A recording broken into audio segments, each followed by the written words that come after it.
In this video, we're going to be looking at how to sort shoulder pain on your road bike. We're going to be going through a step-by-step guide on analysing shoulder pain that is associated with hunching on a road bike, and how you analyse your position and work out where it's coming from and the steps that you can take to sort out your shoulder pain for good.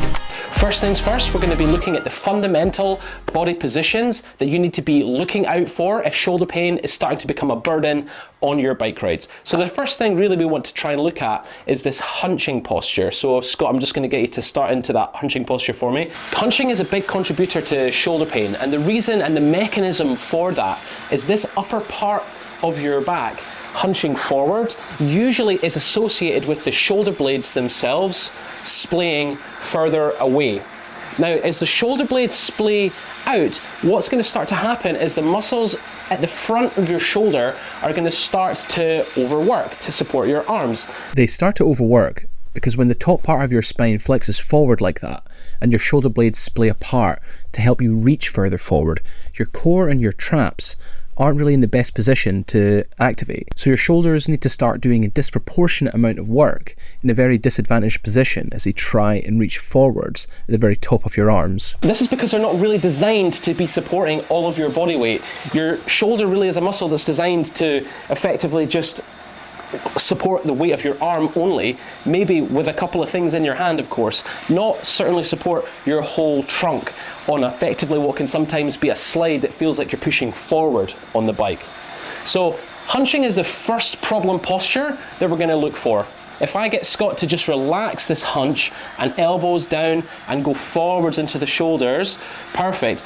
We're working on neutralizing the spine, but all of a sudden the position of this muscle is in a much more advantageous position. So effectively he can distribute that pressure along the muscles in his back, and also his core can take some of that support.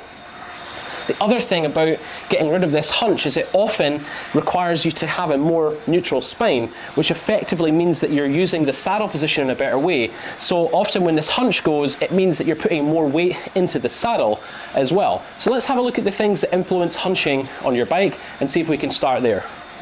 Okay, so yeah, I mean, for me, like, first things first with hunching, a lot of it is to do with the saddle position itself. So things that can influence hunching from the saddle position in the back of the bike would be the following things. So stop there, Scott, stand up. If this is you, you're considering that your saddle might be tilted down and forward. So when Scott sits on this, if we were looking for a neutral spine, Scott would have to start relaxing forwards into his shoulders, but with the saddle position tilting down and forward like this, it probably feels, if you were to let go of the handlebars, do it just for, yeah, you're going to fall forward, right? So in order to counteract that, Scott's having to roll his pelvis back, scoot forward on the saddle for me, there you go, and all of a sudden we see that overuse of the front of his arm and the front of his shoulder kick back into play. So this is how hunching can lead to this kind of overactivation of the delt. So how we're going to solve this quite often would be, first things first, stand up. We could look at leveling off the saddle, or we could look at choosing a saddle, like a flatter saddle and a more linear saddle that would allow Scott to feel like there's more support and real estate on the saddle. But first things first here, if I get you to relax forward into your shoulders and bring that in, I would suggest, and I would wager, you probably feel like there's a little bit less of this forward tension. Yeah, it's easier to support his weight. Two other influencers of hunching posture coming from the saddle would be excessive saddle height and also a positive angle on the saddle. So we've already looked at nose down influencing the shrugging and the kind of a hunching posture, because your pelvis has to roll back and scoot forward in order to find a stable position. And it's kind of the same when the saddle is tilted up as well. So let's look at that. Stand up for me, please. And I'm going to tilt the saddle up, which is quite often what I find people doing if they're struggling with the sensation of falling forwards. Now, in order to sit back down, if Scott doesn't want to feel like he's knackering his soft tissue off the nose of the seat, straight away he's having to roll back. The shoulder begins to get rounded in this upper back, and then you're forward, or arguably worse than you were a minute ago. Try and relax into that and pedal. And because of that pressure and that load in the saddle rolling his pelvis back, again, I would wager this arguably feels worse than when the saddle was tilted down. So let's level this off again as we're working through. And then now all I'm going to do is take a seat back down there and just put some excessive saddle height into this mix. Very good.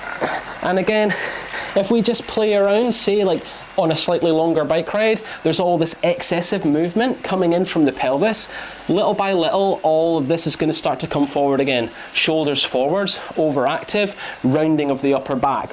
So saddle position influences hunching, which can in turn influence shoulder comfort. This hunching posture that we were talking about as well earlier on is very closely related to things that go on towards the front of the bike.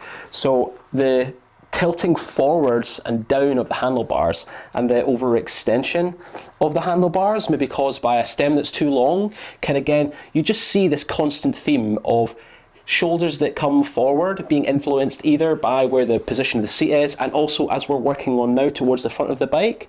Let's see how we can make this better with changes at the front of the bike. So first things first, Scott, if you put your hands here, you can see that the angle of the hoods is just tilted down. Now this causes a problem in your wrists, and when the wrist is deviated, it doesn't really put your hand in the most advantageous position to support load, and then it just has this knock-on effect up the bike. So as soon as we neutralize the wrist, and all I mean by neutralizing the wrist is it's not here, it's not here, it's just squared in the middle, all of a sudden it becomes easier for you to relax again into your shoulders.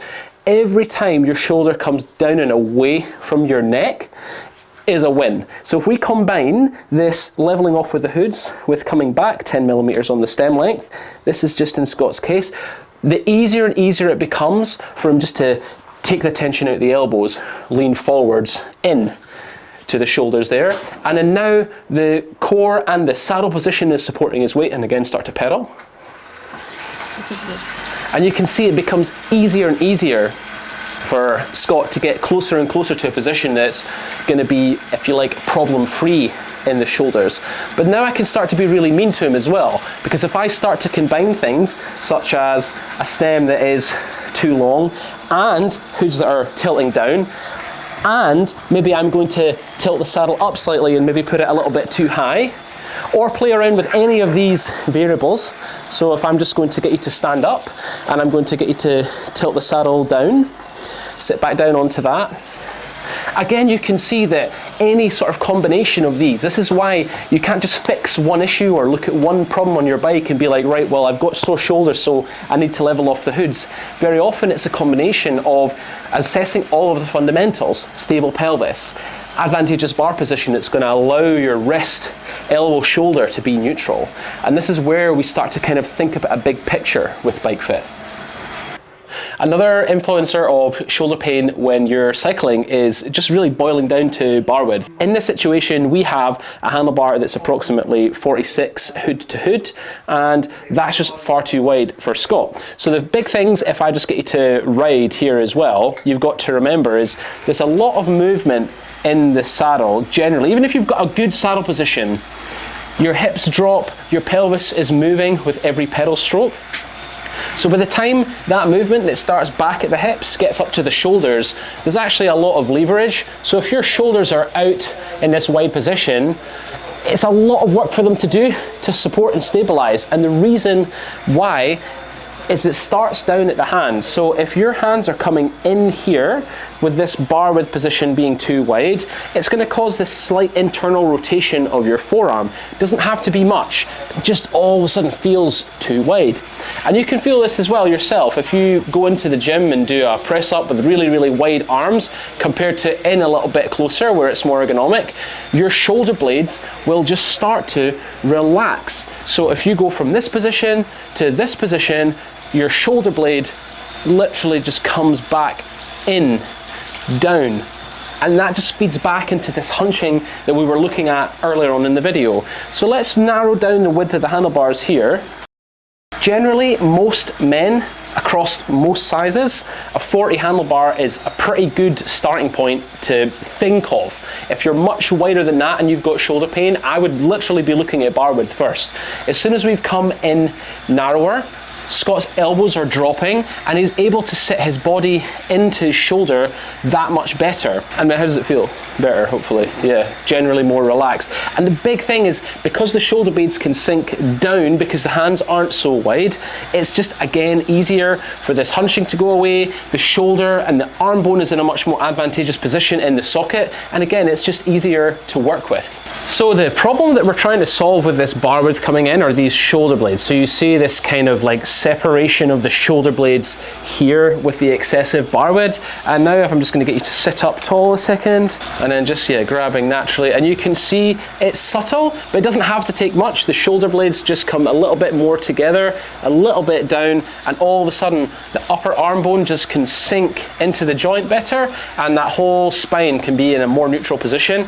Easier to support the weight, easier to support the body, better position. If you've liked this video on how to solve your shoulder pain while you're cycling, then please drop in a like. Consider subscribing to our channel for regular videos on bike fitting, cycling reviews, and general builds on bikes. Thanks very much for watching. Drop a question in the comments if you have any questions.